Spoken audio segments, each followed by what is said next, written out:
Hi, welcome or welcome back. My name is Felicia. I'm a knitter living in Washington, D.C. And this is my little corner of the internet where I like to share about my knitting and a couple of other interests and hobbies and things that I'm into.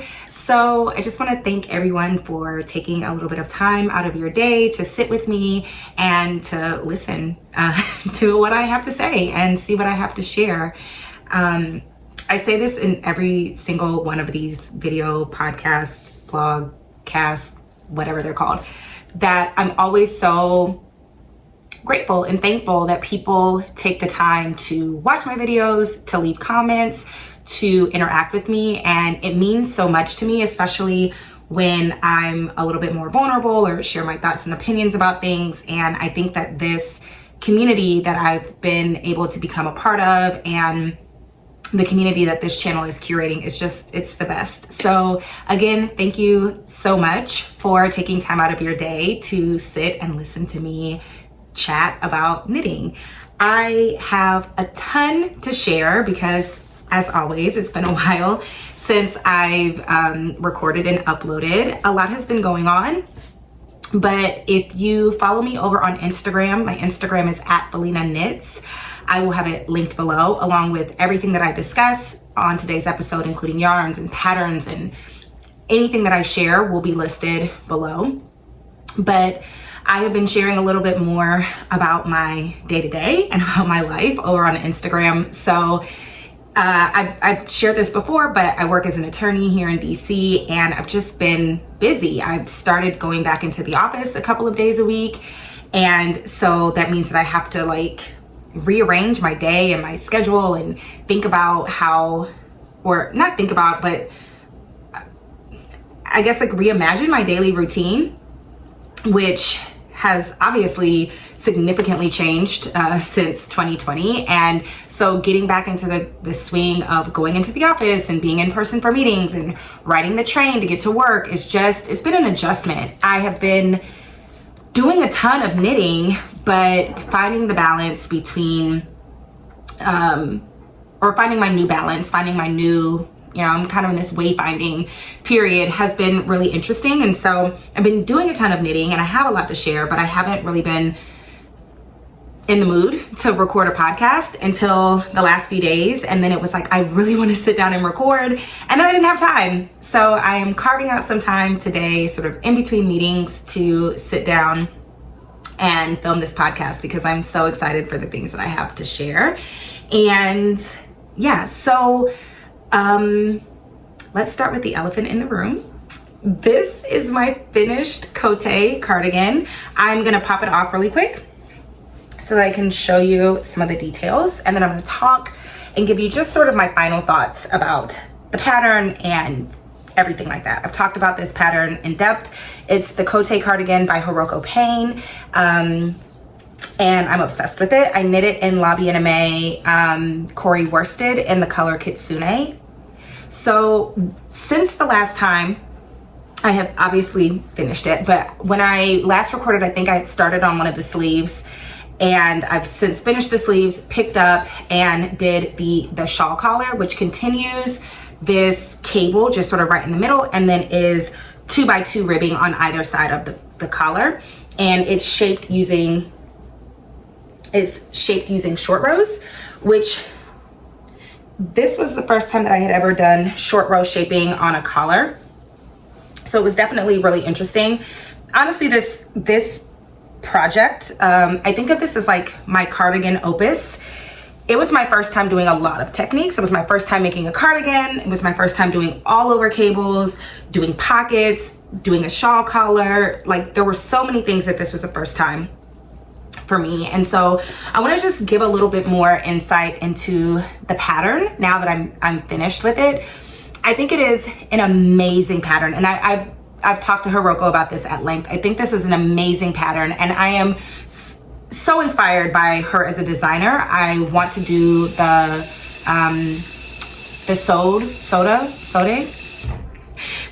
sewed cardigan that was in Lina magazine. I want to do that.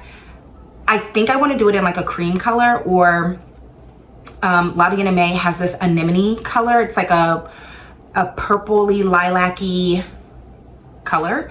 And I think I want to do it in that colorway. But, you know, this is definitely a time and financial and emotional investment to get this pattern done. It wasn't easy by any stretch of the imagination, for me at least, not being super accomplished at knitting cables, not really enjoying purling. I made a ton of mistakes. I messed this cardigan up front ways, sideways, like every kind of mistake that could be made on this pattern. I think that I made it. But I also learned a lot as a knitter. I learned how to fix my mistakes. I learned that no mistake is irreparable.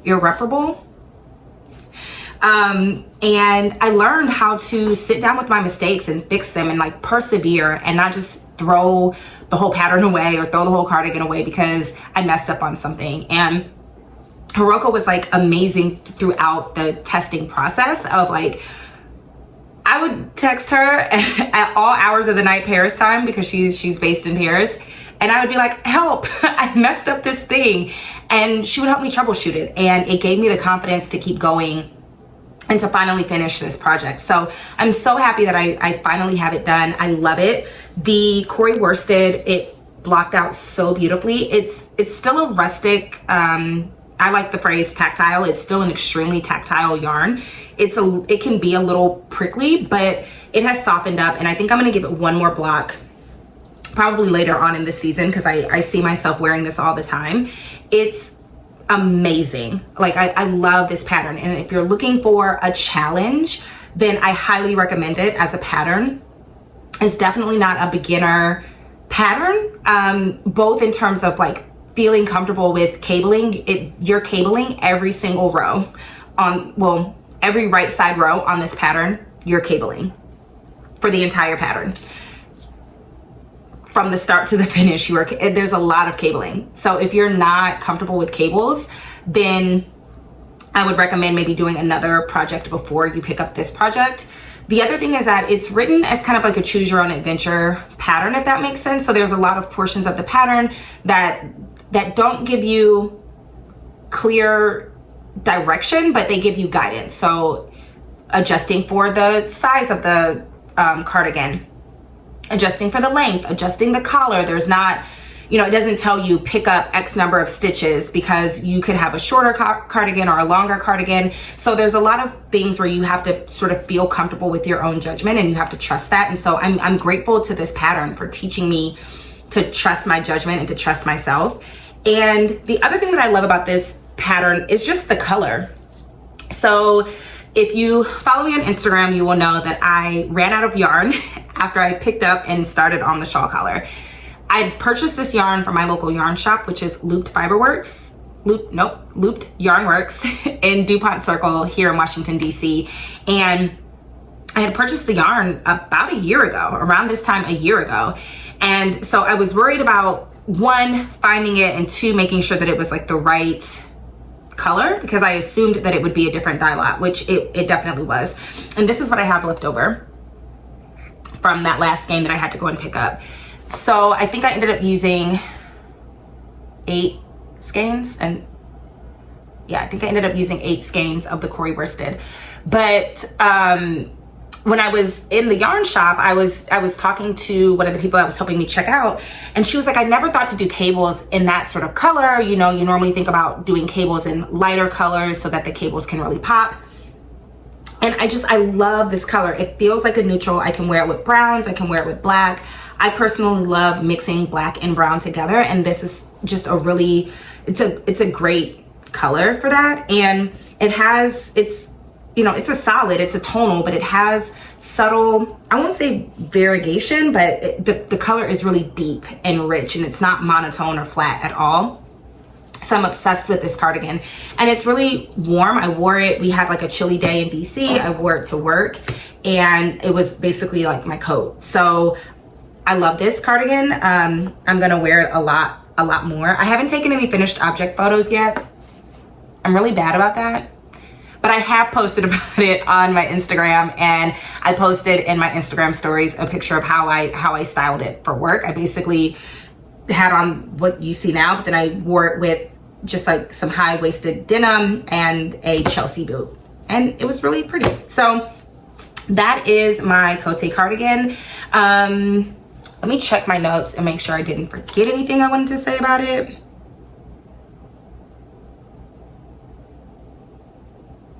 Nope. The only other thing I have in my notes is that the sleeves took forever, which they did.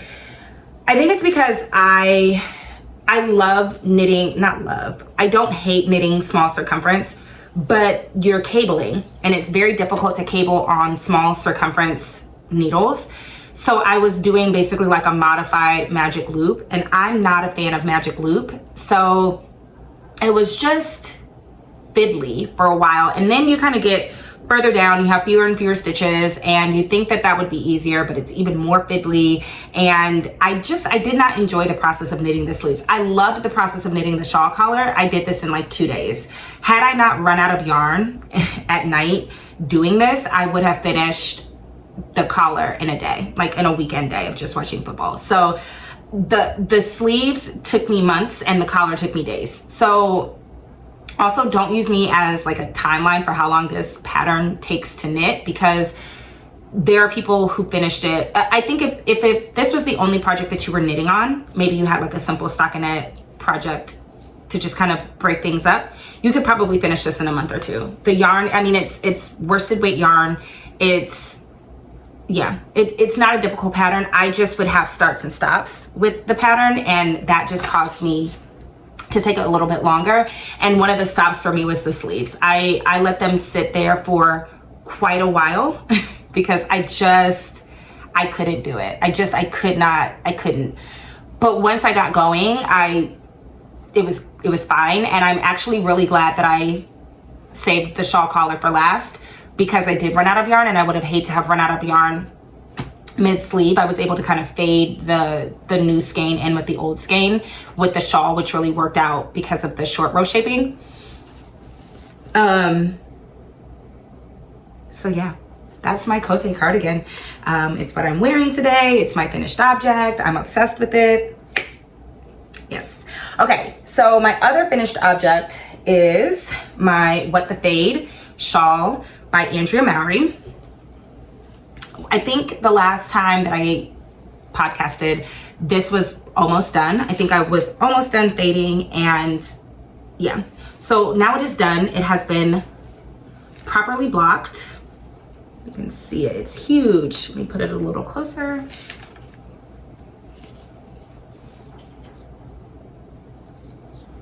And then this is the very end of the fade. So I talked about this. I talked about my process of working on this pretty in depth the last time. This is knit out of Hue Loco. They did a birthstone fade set last year, and this is my birthstone fade. So this is for the August birthstone. And I talked about how it was reading a lot more like pink than peach, and I wanted it to be more like green and peach. So I worked with it. I made the fade I sort of figured it out. And the more that I knit on this, I was a little concerned last time that there was too much of this limey green, because the colors are so good that this is actually 2 different skeins, but it just kind of looks like one. But as I finished out the fade, it looked really beautiful. After the brioche section, I loosely followed the fading instructions because I was working with minis and I didn't always have enough, and so I was just kind of winging it on this section, and I think it turned out great. I think this is a pattern where you can just sort of wing it. I think I ended up with more stitches in the end than what I was supposed to, or maybe less, I don't even know. But it turned out great. It's so soft. I mean, it's super washed, so it has that kind of drapey, super washy feeling, consistent texture. Does knitting have texture? Drape is what I'm thinking of. So it's very drapey. I did a steam block on this. I didn't wet block it. I did an Instagram reel about how I steam blocked this, but I have a handheld steamer. I laid this out on my blocking board, and then I just went over it a few times with the steamer to just kind of open up the brioche. That is what's recommended in the pattern. The pattern recommends that you don't wet block it because the brioche may stretch under the weight of the blanket, and you blanket, shawl, and you want it to retain some of its squishy factor. I said this before, but I definitely plan on making another one of these. I am in the Magpie Fiber Society, and I think I'm gonna take some of the skeins from that and do a What the Fade with it. Something a little bit more moody. And I would love to do something just a little bit more of a dramatic fade. This is a very subtle fade, but I want to do something more dramatic where there's maybe a shift in the base colors or more of a shift in the base and the speckles. So I have about this much yarn left over, and the pattern gives instructions for doing tassels. I'm still TBD on the tassels. I don't know if I'm a tassel kind of girl. That's it. I don't know if I'm into tassels. I thought about making one tassel and just sort of seeing how I felt, but I don't want to, I don't know. I don't want to use the yarn and make a tassel if I'm not going to love it. But I also don't want to have scraps of this yarn because, I mean, I guess I could use it, you know, for lifelines and things like that. But I don't know. So it's enough yarn to definitely make 3 tassels. I don't know if I would like the tassels, so it feels like a waste of the yarn to use it that way, but I also don't foresee me using the yarn for anything else. So I'm kind of torn. I have it packaged up. I'm figuring out what I'm going to do. I don't know. I may make the tassels anyway, just for a little whimsy and fun, but when I look at it, it just feels, I don't know. I see the tassels on other ones and I really like it, but for me, I don't feel that I'm a tassel kind of person. So I don't know. That's it. I don't know. We'll see. So those are the things that I have finished since the last time I recorded, and I feel so accomplished. And I have been cast on a few things. So I'm going to talk about the whip that I showed in the last episode, because it is almost done. This is my Camisole number 5 from My Favorite Things Knitwear. As you can see, I'm going through a red phase, and it is knit in the Purl Soho. I think this is called like line weight. Yeah, this is in the Purl Soho line weight, which is a single ply merino. We're gonna get to that in a minute. And this is the color Pine Red. It's a heather. It looks fairly solid to me, but they're saying that it's a heather. So this is what I have left of my second skein. There's about 500 yards, almost 500 yards to 100 grams in this. So it's a pretty thin fingering weight, but it matched the recommended weight from the pattern. I think the pattern uses like a Knitting for Olive yarn. So in the last episode, I had just joined in the round and knit a little bit and was debating if I was going to add short row shaping for bust darts. I have since decided not to do that. I've tried this on a couple of times and it looks really, really good without the bust darts. It has a lot of stretch because it's, you know, 2x2 ribbing, so you can see it's got a lot of stretch. And I have about 2.5 more inches until I think I'm gonna bind off. So I tried this on with like some high-waisted jeans, and I wanted to go just a little bit longer than that in case I want to wear it with work pants. Most of my work pants are not high-waisted, they're like a mid-rise. So I wanted to be something that I could easily wear either with high-waisted or mid-rise. So I wanted to hit sort of right at the mid-rise part of my, yeah, you know what I'm saying? I wanted to hit right at the top of my pants if they're mid-rise and be able to be tucked in if the pants are high-waisted. So I have about 2.5 more inches. I know that it looks pretty long like this, but I've said this before, I am fairly busty. So a lot of my, a lot of the circumference of my full bust measurement is in the front. It's not evenly distributed. And so a lot of this gets eaten up when it's on the body. So I have 2.5 more inches to go. This is 2x2 rib. I also posted on an Instagram reel showing how I have been working on my Norwegian purling technique, and I've been using that exclusively on this project. I don't typically Norwegian purl, but I find when I'm purling, I get a little bit of hand and wrist pain. I'm a continental knitter, and So I decided that I would experiment with Norwegian purling for this project to kind of teach myself the muscle memory. I love it now. It is my preferred method of purling at this point, and I do kind of go back and forth between purling techniques, but I've been mostly relying on Norwegian purling, which has made this go by tremendously fast and made it really, really easy on my hands. So yeah, and I made this out of a single ply yarn, not thinking. So it's already got like a fuzzy halo. So that might not have been the best yarn choice, but I did it. It's done. I'm not gonna unravel it. But I think if I make this pattern again, which I'm leaning towards making this pattern again because I do like the pattern, minus the obvious flaw of its lack of size inclusivity. So I want to make it again with like, maybe not a super wash, but definitely applied yarn. Maybe a super wash, and then I could go down maybe like 1 or 2 sizes and not have to knit it as long because it'll grow in the super wash. But yeah, I definitely plan on making this again, and it doesn't take that much yarn. It only takes a couple of skeins. So this is good for people if you only have like 1 or 2 skeins and you want to use one. I think, yeah. And I am knitting the large size, I believe.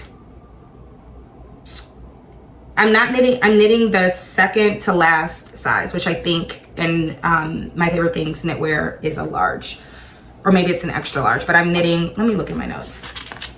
1 moment.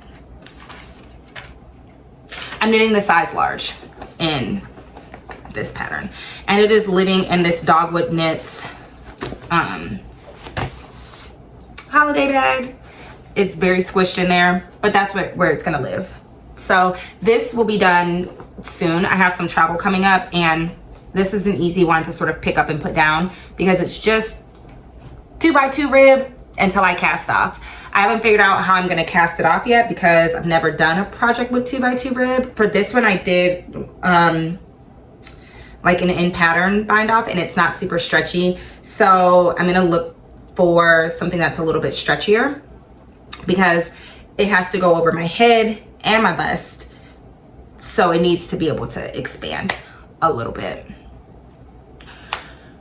It does. So that is my first work in progress. And then I'm gonna show you my other one. I have been flashing this one all over Instagram. I'm obsessed with it. So after I finished up this pattern, I wanted sort of a palette cleanser.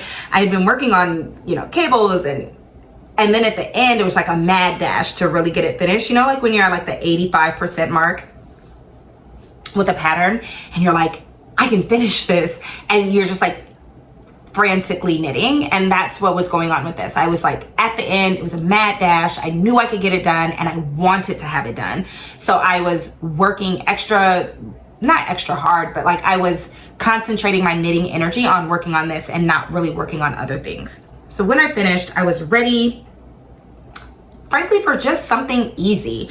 So I had been looking at the Daily Pullover by Paula Pereira for years. I've had the pattern probably for a year or two now, and I had seen a couple of different versions, and I liked them, but I was not inspired to like buy any of them to knit one. And when Purl Soho did one of their more recent sales of linen quill, I saw a color that I was like, that's the one. I have to have something in that color. And you'll notice a pattern here in a moment, and it was definitely an inspired knit. The color was inspired, but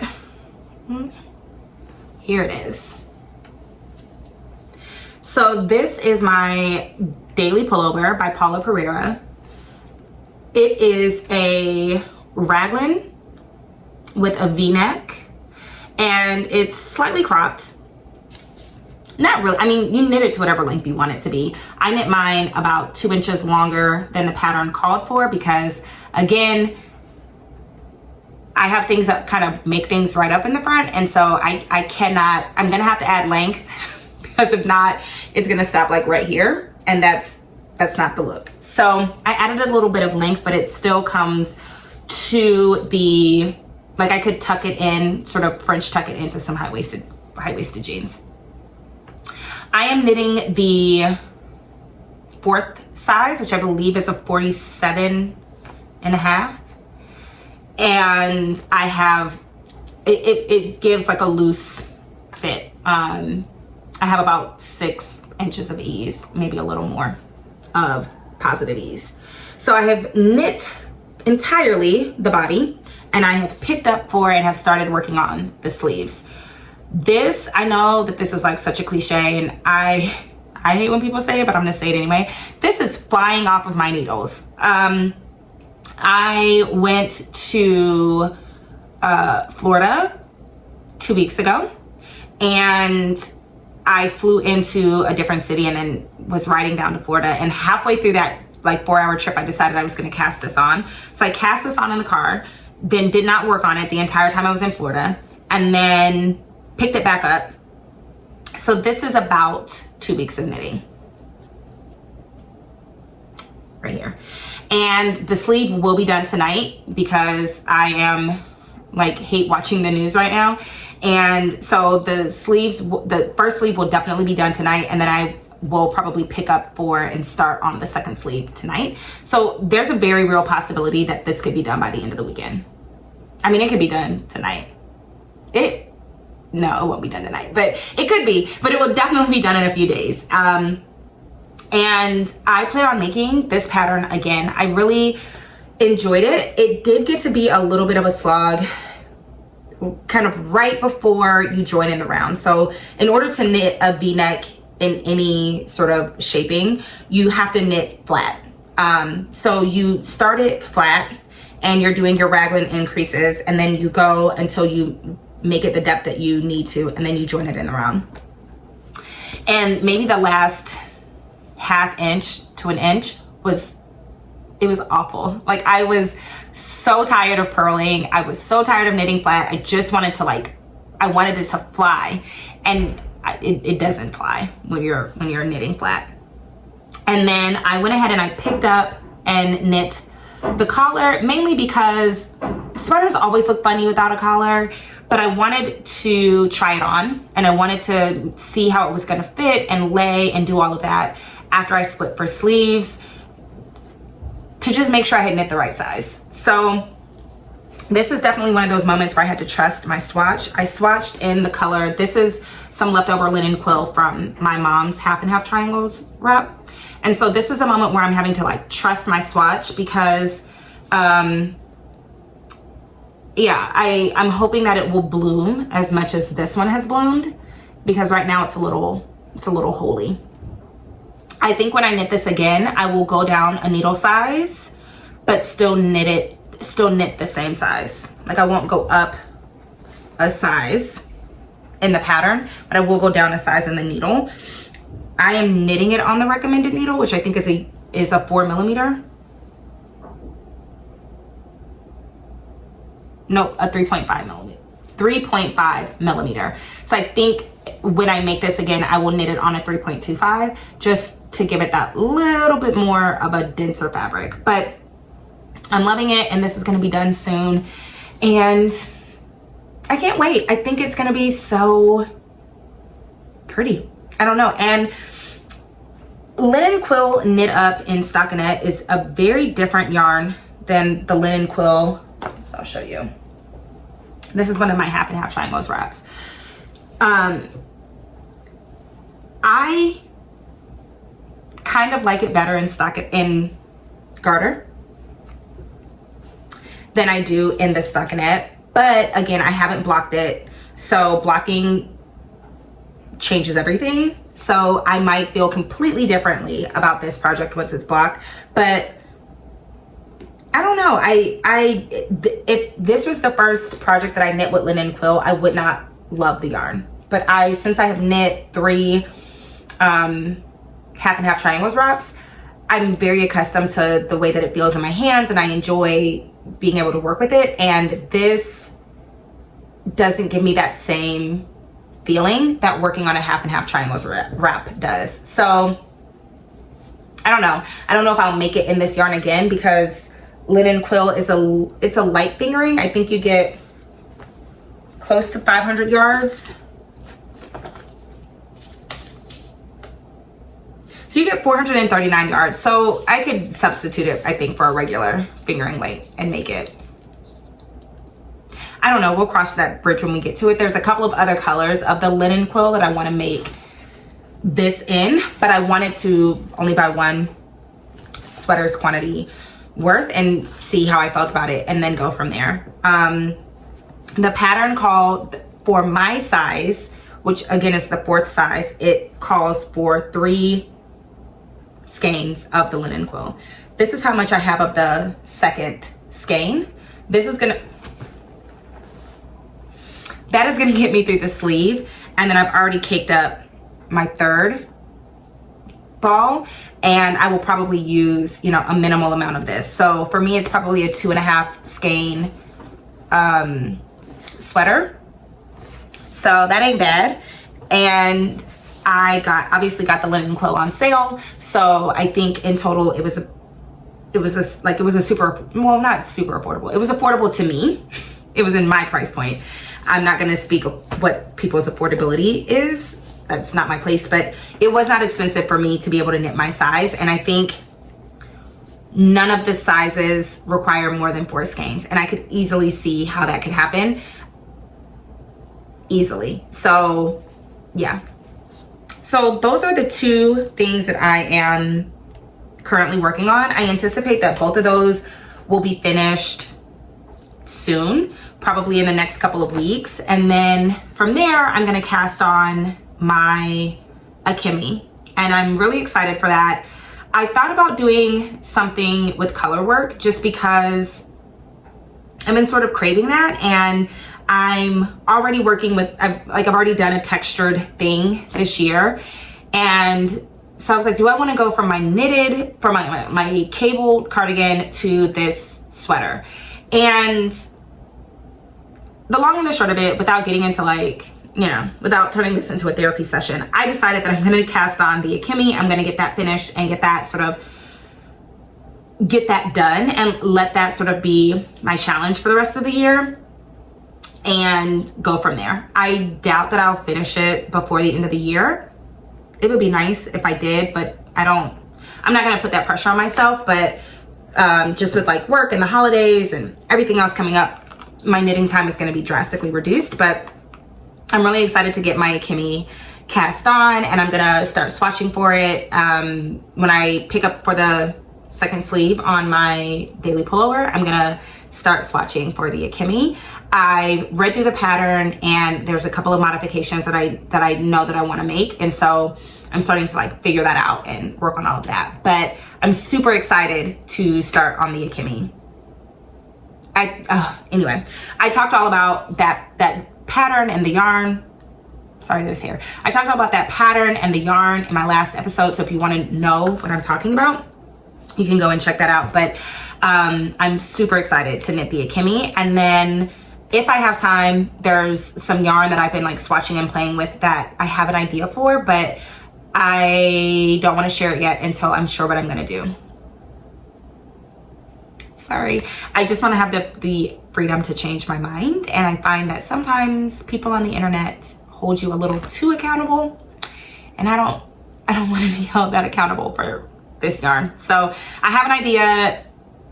If you want to see what's going to become of it, follow me on Instagram, because I will probably post about it there before I have an opportunity to upload and discuss it here.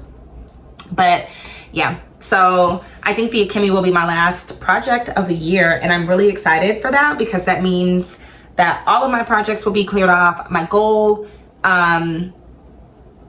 is to not carry any projects from this year into next year and be able to start kind of fresh.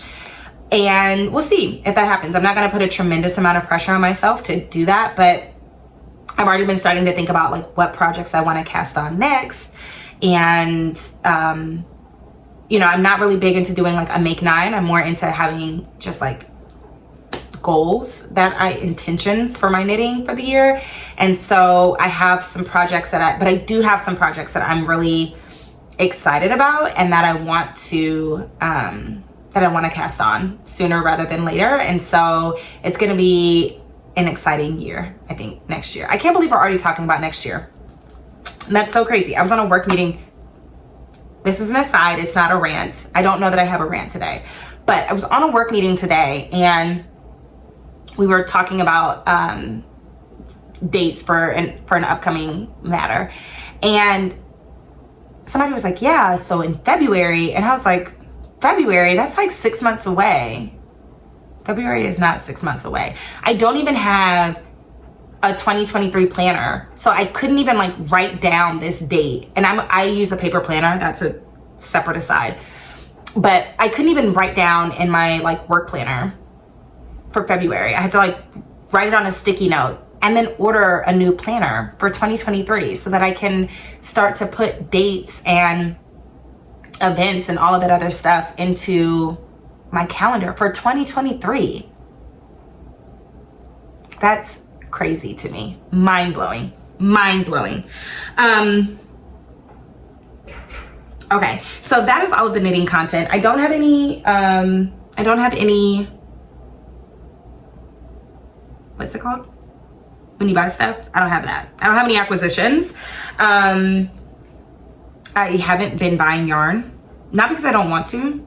I have plenty, and I don't know, I go through like these like ebbs and flows with buying yarn where I'm like, okay, I want to buy all the yarn, and that usually correlates. I have found for me, I like to buy a lot of yarn in like the spring and summer because that's usually when my knitting mojo kind of dies down, and so I think I get the dopamine hit then from buying the yarn, and then in this time of the year I get to knit with the yarn, and so the dopamine hit is from the knitting and not the buying. But I haven't bought any yarn. Yeah, I just haven't. I have a list of yarns that I want to buy for the projects that I want to knit, but I haven't bought any of it yet because I think next year I am going to try to shop more from stash, which I'm doing a terrible job of, but also buy yarn for projects when I'm going to cast on the project, unless there's some compelling reason to not do that. Like the yarn for my Akemi sweater was on sale, so I bought it in August, even though I knew I was not going to cast it on anytime soon. But now I have it and I'm ready to cast on with it, and it was on sale. So yeah, anyway, a little bit into my mindset. So I have a couple of other things that I want to share though really quickly. So if you will indulge me in some things that I have been loving and some recent non-yarn fiber related purchases. Well, one is fiber related, but it's not yarn. So I just want to share those. The first one is this shea butter. It's from the brand Simply Shea. No, it is the Simply Shea from the brand Honey Bunny. It's a local to me black like children owned shea butter company. Oh, this smells so good. This is in the scent So Vanilla. Now it's that time of year where my melanated ladies need ash protection. Really, all people should be moisturizing and hydrating their skin all year round. But it is especially vital as the temperatures drop to make sure that you are, you know, spreading your fingers wide and getting in there and getting everything moisturized. I love this. Now, I will say it is a little greasy, so I would not use this before I knit because your yarn, your needles, everything is gonna slip right out. Before I knit, if my hands are feeling a little dry, or the yarn, especially something like the linen quill, I did it a lot for this, yarns that are a little bit more tactile or don't have that superwash coating. I would use the Tuft Woolens hand balm. It's in my travel knitting pouch.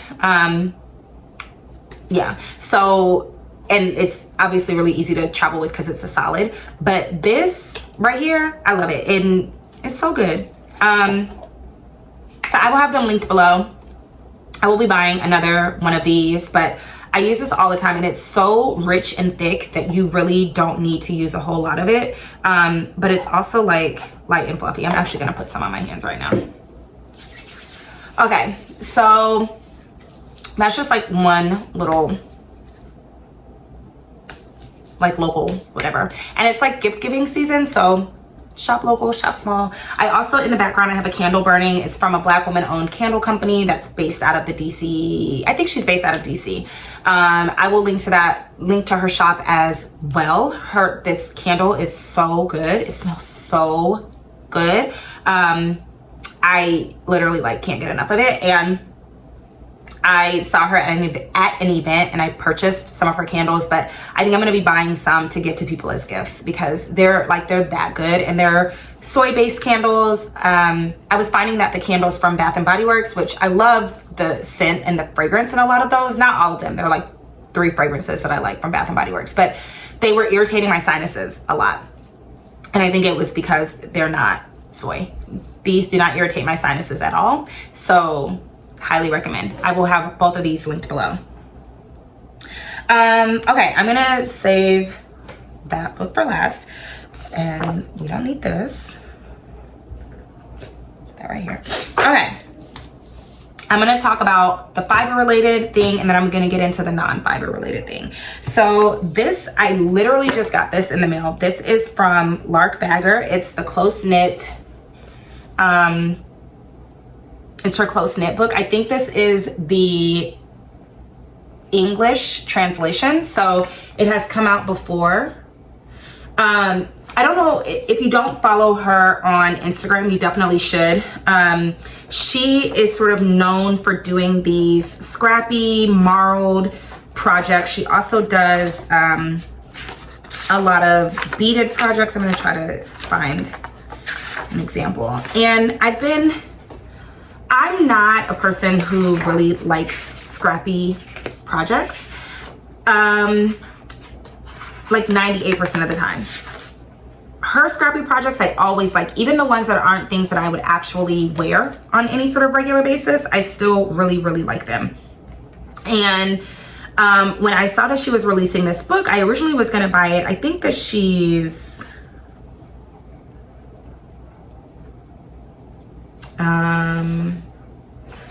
don't get me to lying, y'all. I know that she's,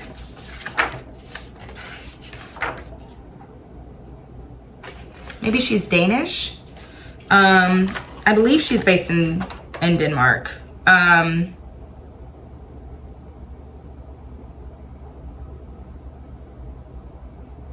Yeah, she's based in, I believe in Copenhagen. But anyway, she does a really good job of creating these, this is sort of the inside cover. You can see some of her work, but she does these great marls, and she knits with beads, and she does really cool like color combinations, and is really just creative. And so I wanted to get this book because I'm really interested to just find out more about her process and see if there's ways that I can incorporate that with some of the yarns that I already have and some yarns that I'm interested in purchasing, and be just more fun and creative with my knitting. I think this year I have definitely branched out in terms of the colors that I'm buying and the types of projects that I want to knit, and I want to continue to like push my boundaries in a way, even if it's just knitting in a fun color, right? Like knitting a simple raglan sweater, but knitting it in a color that is a little bit more outside of the comfort zone of what I might normally gravitate towards or normally knit. And so I pre-ordered this book. It finally arrived. It was delayed a few times, and it finally arrived. I'm gonna link to it on, I'm gonna link to it below. My link is gonna be an Amazon link.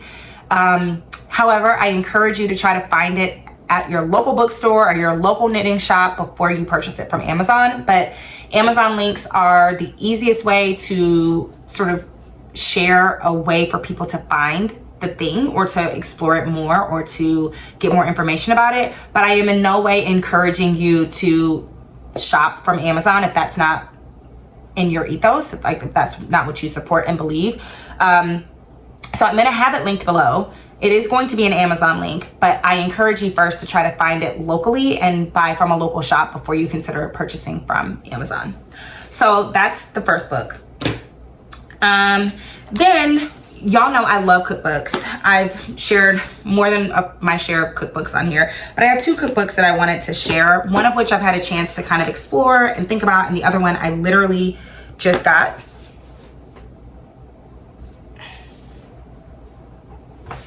Okay, I was tangled up in the yarn. And one of which I literally just got. So I don't know if y'all follow Tabitha Brown on Instagram. If you don't, please get your life. She's amazing.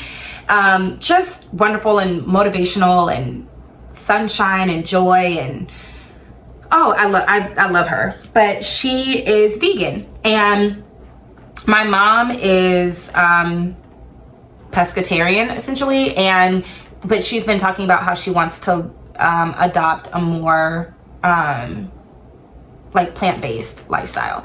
And so when I saw that Tabitha Brown was coming out with a cookbook, it's called Cooking from the Spirit, and it's a vegan cookbook, I decided that I would purchase a copy for me and my mom so that we could do like Zoom, FaceTime, cook night things, whatever. Now, I personally am a fairly picky eater, so there are some things in here that I will not ever try. I'm not gonna try them. However, I wanted to support her and purchase the cookbook, but there are some things in here that I am interested to try. There, especially the breakfast foods. I think for breakfast foods, a lot of things that are plant-based, I'm more likely to eat them because they tend to be like oatmeal based or sweet potato based, banana based, which are things that I eat. I can't get into vegan cheese. I'd rather just not have cheese, me personally. And I'm also interested in like vegan baking. I think I could get down with vegan baking, but I don't know how many recipes are in here.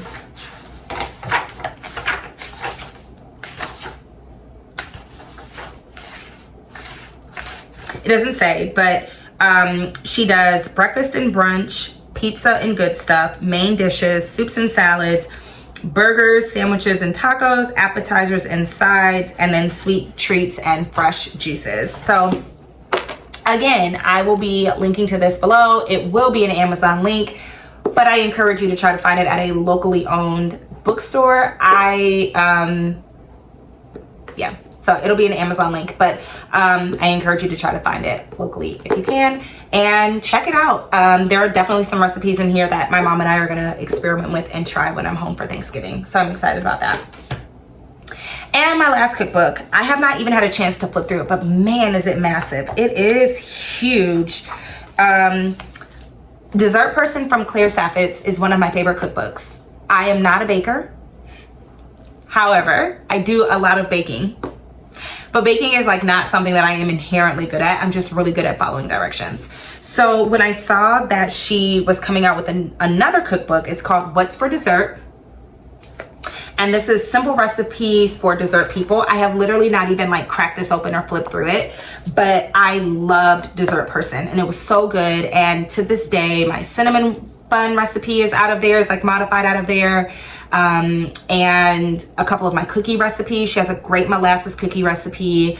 And I made my nephew a confetti cake. He wanted a confetti cake for his birthday. And so I made him a confetti cake out of that book. And it was stunning. And again, I am not a baker, so I knew that I had to have this book. So when I'm done recording and done with my last meeting for the day, I will be flipping through this and bookmarking it, and this will be coming with me to Alabama for Thanksgiving as well, so that I can experiment with some of the recipes in here.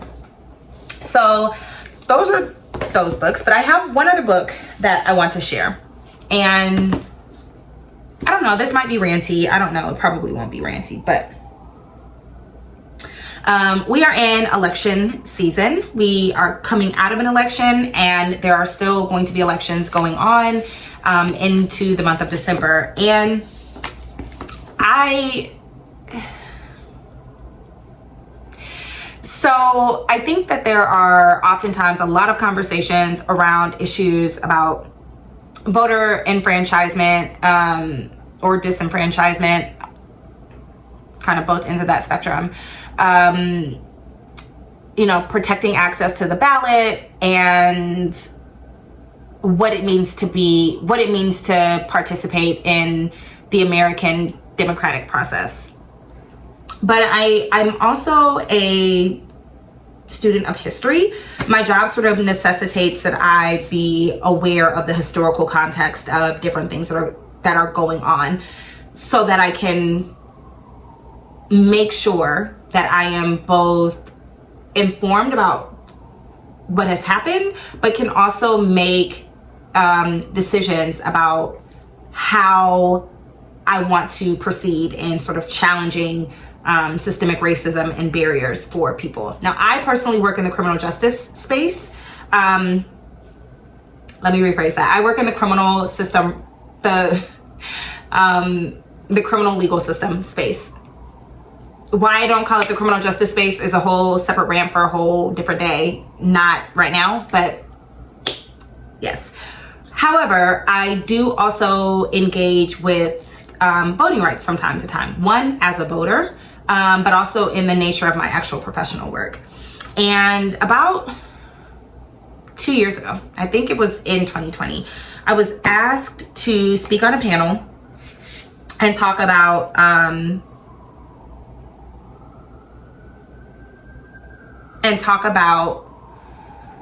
the 19th Amendment and access to the ballot. And working at a racial justice organization, I decided to talk about it in the context of Black women, but also in the ways that the 19th Amendment sort of, I'm trying to think of the best way to word this, but I talked about it in the context of the racial justice civil rights movements of the time, and the ways that the 19th Amendment was basically a racial compromise to still prevent people from having access to the ballot.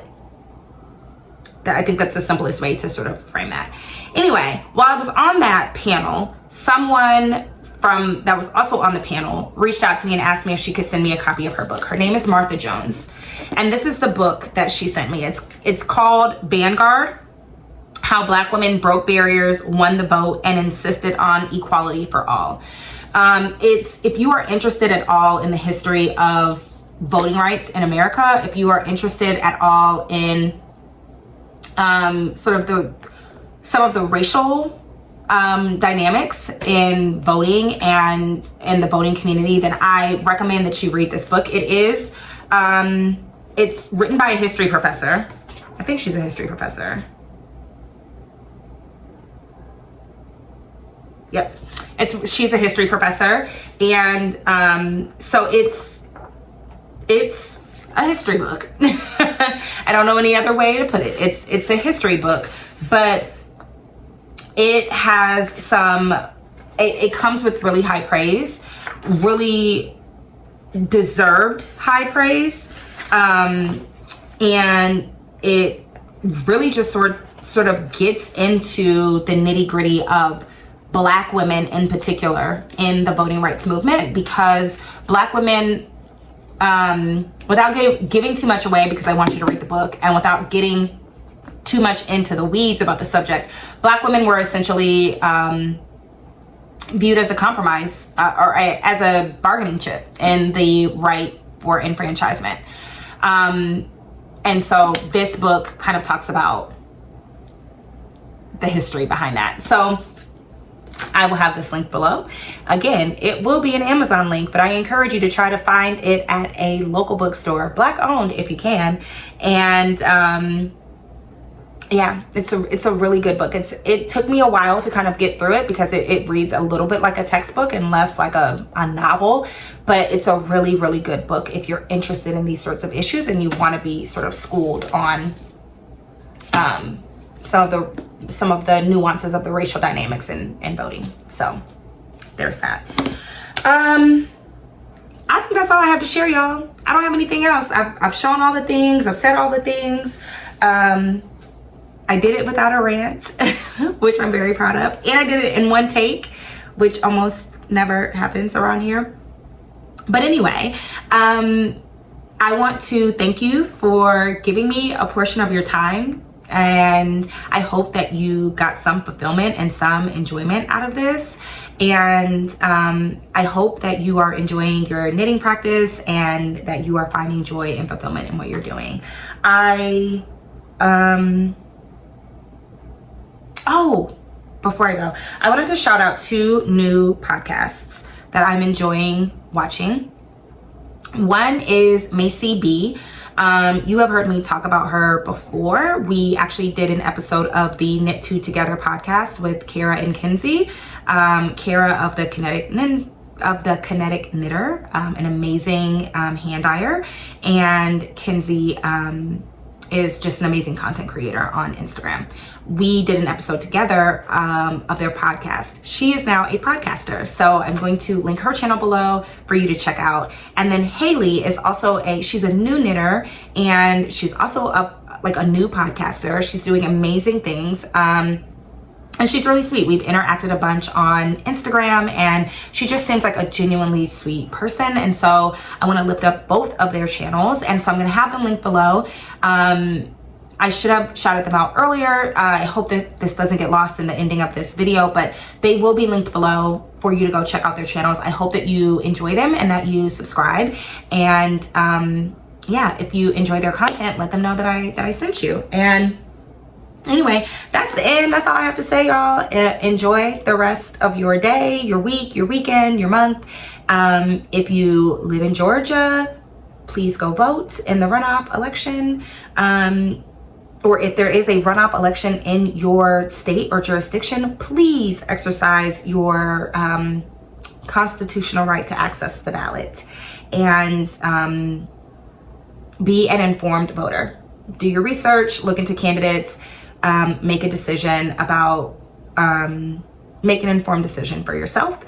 And lastly, I guess this is my ranting section before I step up on my high horse. Just want to remind people that, yeah, voting for a candidate is not, you're not getting married to them. You don't have to love them. You don't have to love everything about them. You don't even have to love everything in their platform, but you should make a decision about who is going to best represent your ideals, and legislate in a manner that is going to protect your rights. So yeah, that's my stance on that. Until next time, y'all, happy knitting, have fun, and I'll talk to you later. If not here, then over on Instagram. Okay, bye.